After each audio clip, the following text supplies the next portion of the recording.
तमाम भाजपा के नेताओं के इलाज करने के बाद प्रशांत किशोर अब सीधे गृह मंत्री अमित शाह से एकदम दो दो हाथ करने को तैयार हैं और कह रहे हैं कि आप आ रहे हैं 8 तारीख को सीतामढ़ी में। एक बात बताइए, सीतामढ़ी में आके तो आप खूब लंबा चौड़ा भाषण देंगे, लेकिन उस वक्त आपके भाषण को, आपकी आवाज को क्या हो गया था जब महाराष्ट्र के अंदर युवा बिहारियों को जो है वो मारा और पीटा जा रहा था राज ठाकरे के कार्यकर्ता के द्वारा।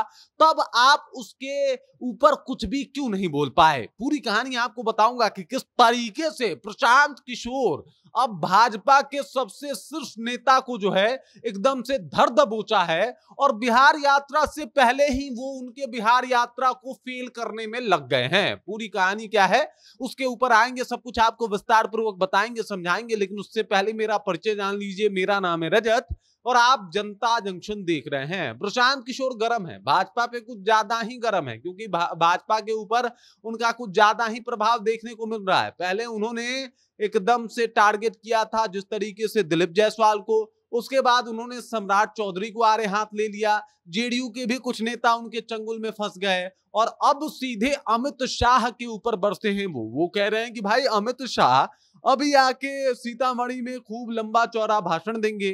दरअसल अमित शाह का जो है वो दौरा है सीतामढ़ी में और सीतामढ़ी पहुंच के वहां पे वो मां सीता का जो है वो मंदिर का शिलान्यास करेंगे। इसी के लिए उन्हें सीतामढ़ी बुलाया जा रहा है। लेकिन चुनावी साल है तो पक्का है कि भाई साहब वहां पे आके अमित शाह खूब लंबा चौड़ा भाषण भी देंगे और इसी बात को लेके प्रशांत किशोर गर्मा गए, कहे कि भाई साहब अभी आइएगा, आप भाषण दीजिएगा, ऐसा तो नहीं है कि आप भाषण नहीं दीजिएगा, आके आप भाषण दीजिएगा, लंबा चौड़ा बातचीत कीजिएगा। लेकिन उस वक्त आप मौन क्यों रह गए जब महाराष्ट्र में जिस तरीके से राज ठाकरे के कार्यकर्ता एकदम से बिहारियों के ऊपर बरप रहे थे, उनको पीट रहे थे, मराठी ना बोलने की वजह से उनको लाखों तो तरह की प्रताड़ना जो है वो झेलनी पड़ रही थी। आप तो गृह मंत्री हैं ना, आपके अंदर तो वो सब पावर भी है जहां पे आप वो रोक सकते थे। मजे की बात की सरकार भी भाजपा की थी, तब भी आपके मुंह से चू तक नहीं निकला और अब आके आप यहाँ पे लंबा चौड़ा भाषण देंगे, कहेंगे कि बिहार को आप स्विट्जरलैंड बना देंगे, तो कोई बिहारी उस बात के ऊपर भरोसा नहीं करेगा।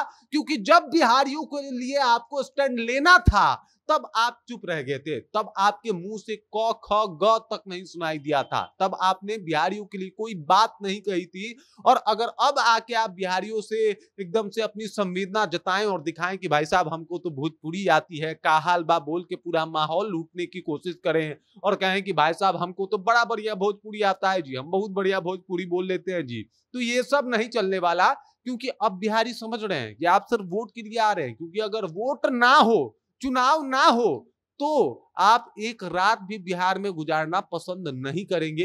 ये तो सब कुछ इसलिए हो रहा है क्योंकि बिहार में अभी चुनाव है और आपको बिहारियों का वोट चाहिए। लेकिन अब बिहार वो पहले वाला बिहार नहीं है। प्रशांत किशोर ने बता दिया कि पहले वाला ये बिहार नहीं है। अब यहाँ पे एक तीसरी पार्टी भी है और उस पार्टी का नाम है जनसुराज और बड़ा मेहनत भी कर रहा है। तो इस बार जो बिहारी हैं वो उसी के साथ है, जनसुराज के साथ है। ना आपकी मीठी मीठी बातों में आने वाले हैं, ना ये कहने पे कि गोड़ लागत तनिया प्रणाम कह के आप पूरा माहौल जीत ले, तो इससे भी जो है वो बिहारी संतुष्ट और खुश नहीं होंगे। बल्कि इस बार उनको चाहिए जो है पूरा सपोर्ट, पूरा साथ। जो युवा बाहर जाते हैं और उनके साथ जो मारपीट होती है वो बंद चाहिए। क्यों कोई बिहारी को बिहारी कह के अपमानित करेगा भाई? ये सब कुछ बर्दाश्त नहीं किया जाएगा। और अगर ये अपमानित किया जा रहा है तो उसके ऊपर जो भारतीय सरकार है, भारत की सरकार है, उसके ऊपर खामोश क्यों है? गृह मंत्री जी आप हैं, उसके ऊपर चुप क्यों है? अचानक से आपको बिहार के लिए तमाम प्यार नजर आने लगता है। मोदी जी कहते हैं बिहार मेरा पसंदीदा जगह है, बिहार मेरा दिल में बसता है। तो जब बिहारियों के साथ मारपीट होती है तो बिहार दिल से निकल जाता है कि वो उस वक्त भी बसता है। तब आप काहे नहीं कुछ बोलते हैं जी? चाहे मोदी जी हो या फिर अमित शाह हो, इनके मुंह से एक बकार तक नहीं निकलता। और बिहार में आके लंबा चौड़ा भाषण चलेगा, वो भी तब चलेगा जब बिहार में चुनाव हो। तो कहा जाता है ना एकदम से कलई खोल देना, धागा खोल देना, तो एकदम से धागा खोल दिया है। आपने देखा होगा वो जो रुई धुनने वाले लोग होते हैं, रुई धुन के रख देते हैं, वैसे ही धुन के रख दिया है भाजपा को और अमित शाह के इस रैली को। बाकी अमित शाह आते हैं तो क्या होता है ये तो बात की बात है, लेकिन प्रशांत किशोर ने अपना प्रभाव दिखा दिया है जिससे कहीं ना कहीं अमित शाह को खासा परेशानी हो सकती है। बाकी इस खबर, इस जानकारी को लेकर आप क्या सोचते हैं, आपके जहन में क्या कुछ चल रहा है, कृपया कमेंट कीजिए और अपना विचार हम तक पहुंचा दीजिए। बाकी आप देख रहे हैं जनता जंक्शन और मेरा नाम रजत है।